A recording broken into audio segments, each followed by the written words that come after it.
Hello, ladies and gentlemen, and welcome to another episode of CAOverwatch. I am one of your hosts, as always, Spencer, and with me is Chris. Chris, how's it going?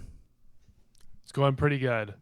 Finally, happy to be back in Toronto.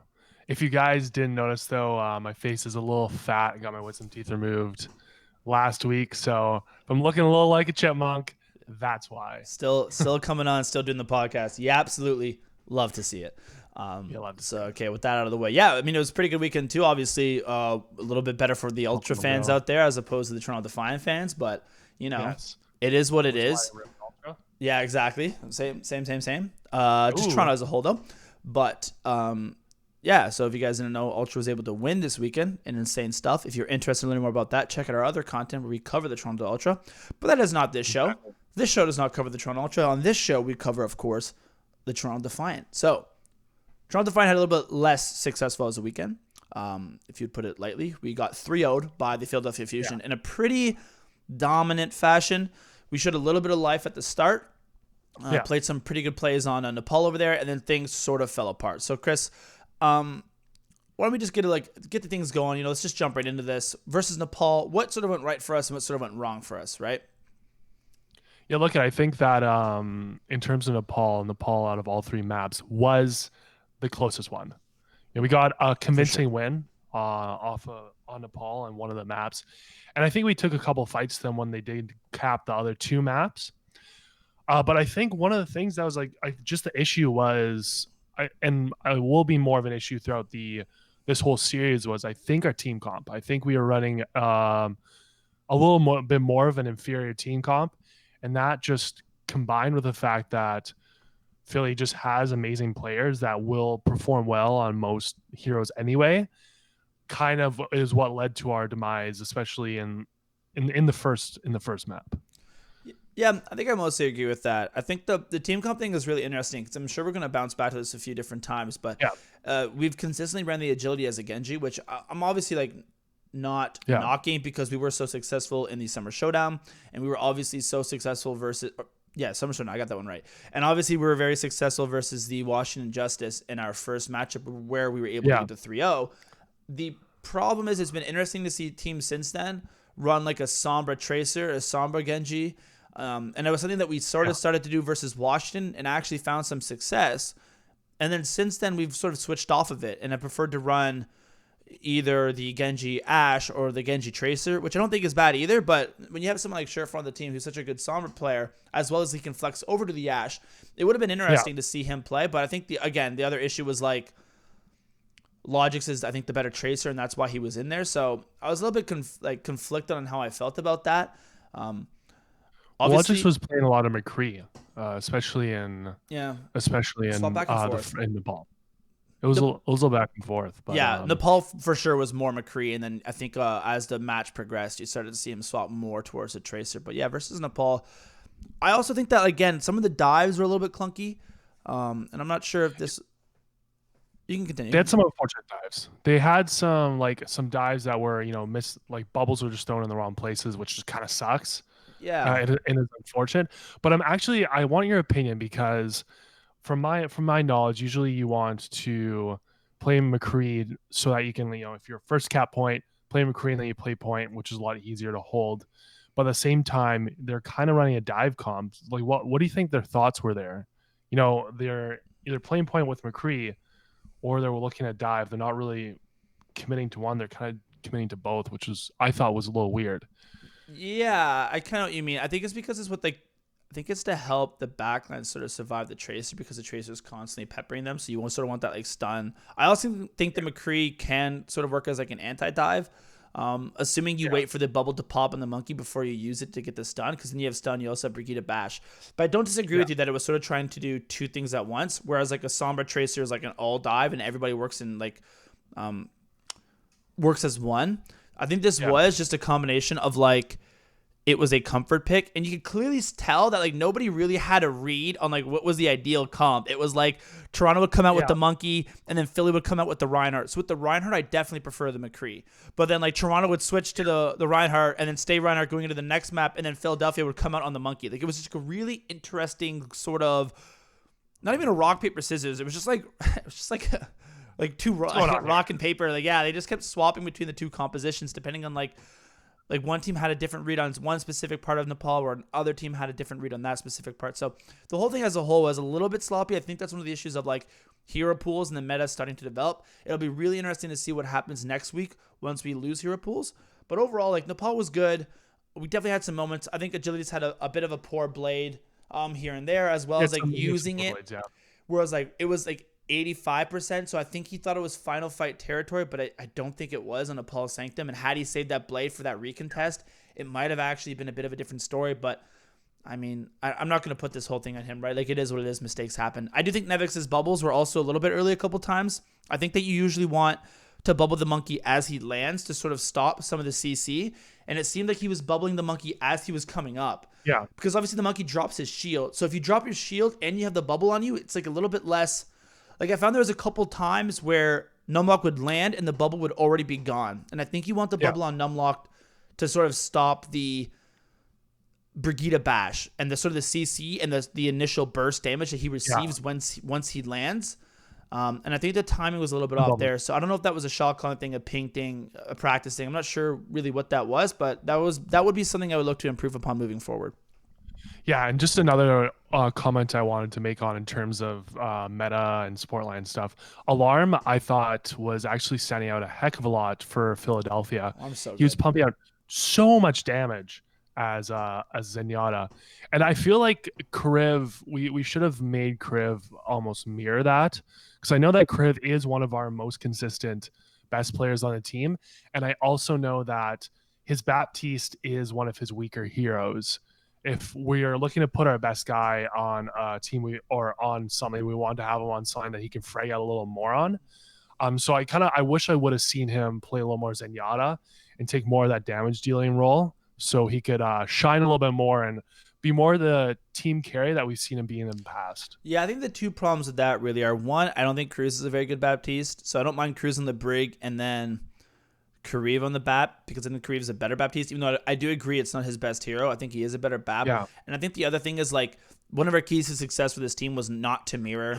I think if you just run the mirror composition into Philadelphia, they just beat you. So maybe we were running like an inferior comp, but at least we were trying to like throw them off guard maybe a little bit, like catch them with the Genji. Like, I do think it was probably our only win condition. It was just one of those things where you can't run the mirror comp, maybe the ideal meta comp, because like maybe we would have ran at our Sombra Tracer. We have Surefour Logics. We could have 100% ran that. But against Philadelphia, we're just going to lose. Right? They're just a better mirror team in that meta. So I think it maybe another thing for Toronto is it could have been like, hey, we're going to lose the mirrors. Let's try to do this Tracer / McCree with the Genji and try to like counter their comp and maybe catch them off guard and get the W, which actually I do think was the right play. That's just one of the problems when you play a really good team like Philly. Yeah, I totally agree with that. And I want to move on to map 2 Numbani, if we're kind of doing maps still. Yeah, well, I think we're going to breeze by these next two, because these next two maps, there's not a ton to talk about. We kind of just got rolled. There isn't, but I wanna discuss something that we've mentioned in the past, and something that I saw was very apparent on Numbani. Okay. And it was what kind of an aggressive, proactive team looks like. I know we've talked a lot about how Toronto has been a very, very slow team in the past. Yeah. And I think Numbani was a good... It showed people what a good proactive team can do. So what they would do is, obviously we were running a lot more dive on Numbani, and what they were able to do as a proactive aggressive team is they'd be able to check and they'd be able to counteract our dive before we did it. So they'd catch us like on rotation or setting up for the dive, and they'd be able to win team fights because of that. And one of the most classic moments I saw this was when Agility's got a first pick, and I don't know if it was on the Moria or something like that, but I think it was on the Moria. They got a first pick of Moria, and then immediately after that, Sato saw an opportunity, and he immediately, Sato as a monkey, jumped on and picked off Cruz. And even though he got first pick, rest of Philly kind of proactively took advantage of an opening that a normal, more passive team would have kind of not taken, especially after getting first pick, and then they ended up winning the team fight. So I think that's just like a good idea, good kind of like example of what a really good proactive kind of team looks like, and Yeah. what I'd like to see how Toronto Defiant in the future. Yeah, like listen, I don't disagree. I think the other issue is like, man, Sato's a really good monkey, right? Like we kind of caught Yeah, Philadelphia he in a is. monkey meta, which is arguably one of their stronger metas because Sato's an incredible monkey, and then obviously Popo can play the Zarya really well as Fury. It's just like a really tough team to beat.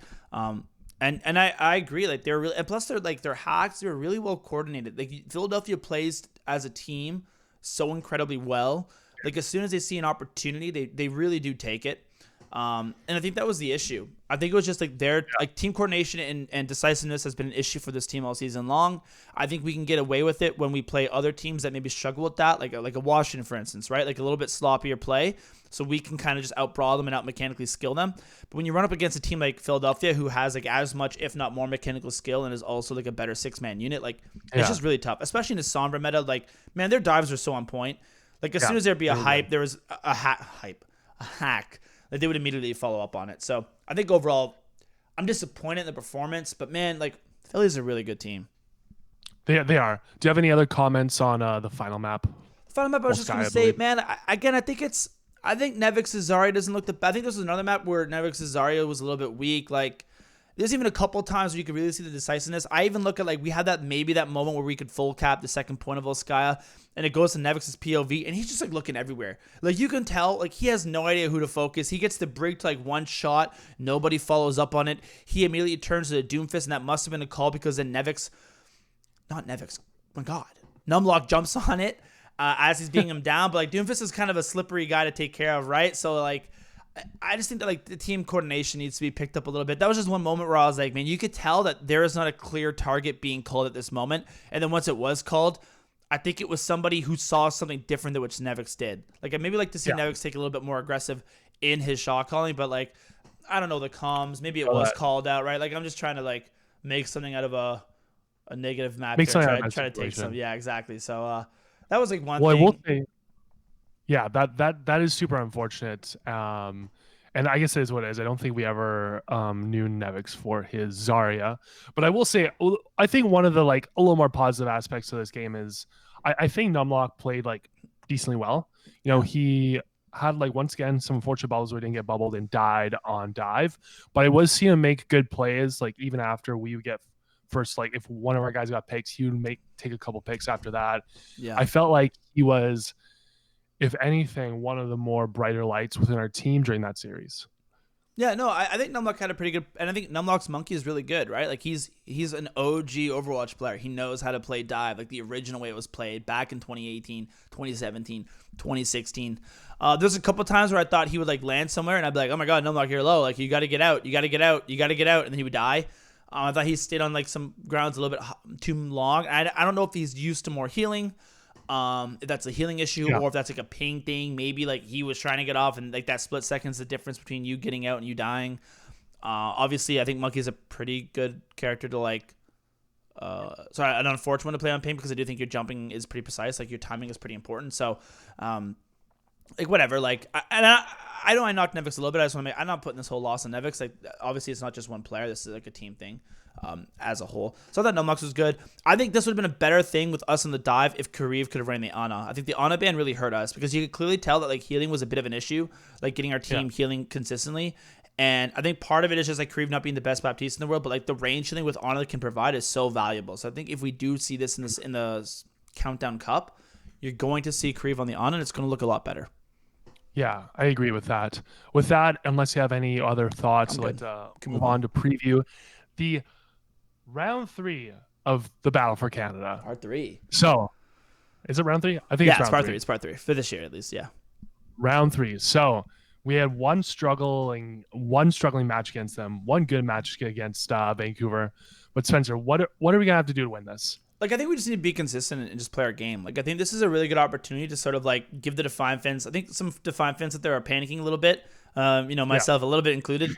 But it's important to remember that we did just, first of all, get top 4 Summer Showdown. We did also just 3-0 the Washington Justice, who had a good weekend, right? They got the 3-1 victory like themselves. Like yes, we looked rough against Paris and Philadelphia, but it's important to remember that it was Paris and Philadelphia, right? You're looking at like 2 of the very clear 3 best teams in NA. It's not like we're sitting here getting 3-0'd by the Houston Outlaws again, right? Or it's not like the LA Valiant are dumpstering over us. We have a 3-0 victory under our belt in one of our past 3 games, and then we had 2 sort of less than stellar performances, but against really, really good teams. So I think we're just going to have to play our game, get a read on the meta would be important. And again, like, yeah, I think it's just going to be about being consistent and being decisiveness, because I don't think Vancouver is going to be able to capitalize on the small mistakes like a team like Philadelphia will. So I think this is a really good opportunity for Toronto to be like, hey guys, it's okay. We're still a top 8 team in NA, just not as good as Paris and Philadelphia. Like, don't worry about it.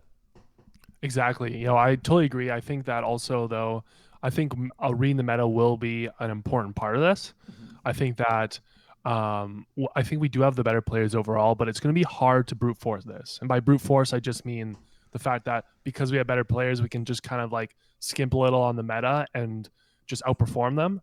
I do think we have better players, but I don't want to fall back on the fact that we can brute force win this. I'd like to see us play a meta comp where we out strategize them. It's maybe, but I think it depends what the meta compositions are. Like, I think if it truly is a Genji meta, whether that be Genji Sombra, Genji Ass, or Genji Tracer, I think we can, or Genji McCree, I think we can brute force them. Like, man, Dalton and Shockwave are really, really good players, but Dalton and Shockwave are nowhere near the Genji that Agilities is.